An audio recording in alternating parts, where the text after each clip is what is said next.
আসসালামু আলাইকুম। আপনার উপর শান্তি বর্ষিত হোক।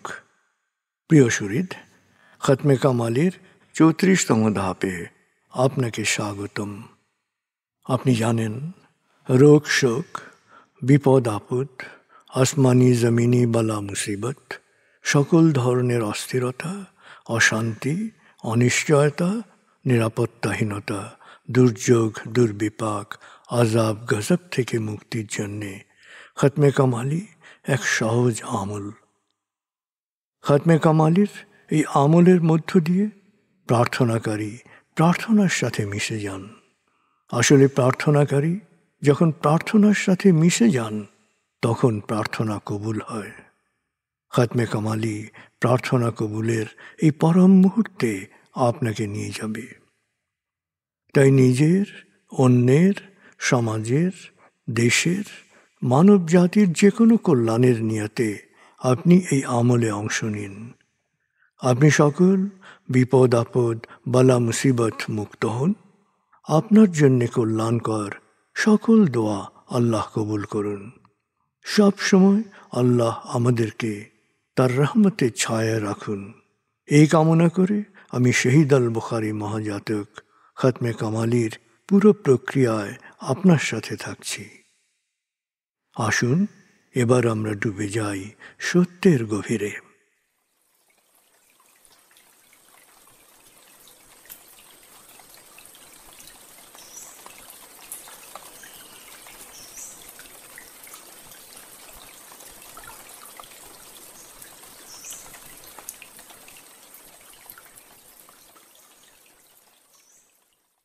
হে আল্লাহ, বিতাড়িত শয়তান থেকে আমি তোমার আশ্রয় প্রার্থনা করছি। দয়াময় মেহেরবান আল্লাহর নামে। আয়াতুল মুলক। হে আল্লাহ, সকল ক্ষমতার মালিক, তুমি যাকে ইচ্ছা ক্ষমতা দান করো, যাকে ইচ্ছা ক্ষমতাচ্যুত করো, যাকে ইচ্ছা সম্মানিত করো, যাকে ইচ্ছা অপমানিত করো। তুমি সর্বশক্তিমান, সকল কল্যাণ ও মঙ্গলের আধার। তুমি দিনকে ছোট করে বড় করো রাত, আবার রাতকে ছোট করে বড় করো দিন। তুমি প্রাণহীনে দাও প্রাণ, আর প্রাণবন্তকে করো প্রাণহীন। তুমি যাকে চাও বেহিসাব রিজিক দান করো। সূরা আলে ইমরান আয়াত 26-27। আয়াতুল কুরসি। আল্লাহ ছাড়া কোনো উপাস্য নেই। তিনি শাশ্বত, চিরঞ্জীব, বিশ্ব প্রকৃতির সর্বসত্তার ধারক। তিনি তন্দ্রা নিদ্রাহীন, সদা সজাগ, মহাকাশ ও পৃথিবীর সব কিছুর মালিক। তার সদয় অনুমতি ছাড়া তার কাছে সুপারিশ করার সাধ্য কারো নেই। দৃশ্যমান বা দৃশ্য, অতীত বা ভবিষ্যৎ, সৃষ্টির সব কিছুই তিনি জানেন।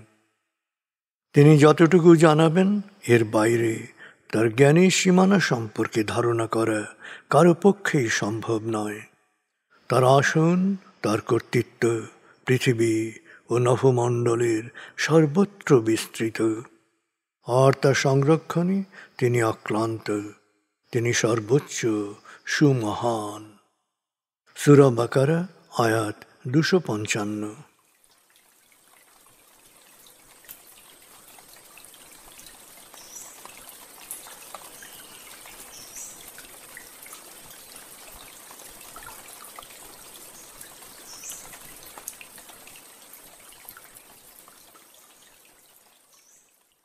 আসুন আমরা ধীরে ধীরে ডুবে যাই হৃদয়ের গভীরে নবী প্রেমে। বলগল উলা বিকমালিহি, কশফত দুজা বিজমালিহি, হসনত জমিও খিসালিহি, সল্লু আলিহি ওয়ালিহি। بلغ العلا بكماله كشف الدجى بجماله حسنت جميع خصاله صلوا عليه وآله بلغ العلا بكماله